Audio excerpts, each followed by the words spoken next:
দাও। চুপ! হ্যাঁ, এরকম একটা বেহায়ার সাথে তুই বসে প্রেম করতেছিস? জান, কতদিন তোমার মুখ থেকে আই লাভ ইউ শুনি না। তোমার ওই সুইট কণ্ঠে আই লাভ ইউ বলে আমার মনটা জুড়ায় ফেলো।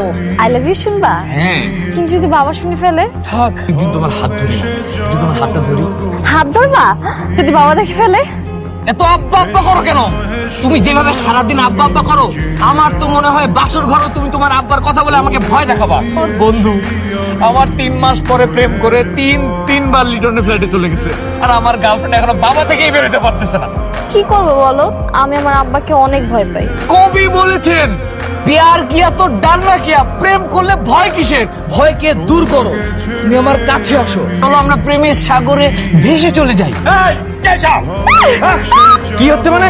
এখানে প্রেম হচ্ছে, ভালোবাসা হচ্ছে, একটু পরে রোম্যান্স হবে, তার সাথে মাখামাখিও হবে। আপনার কোনো সমস্যা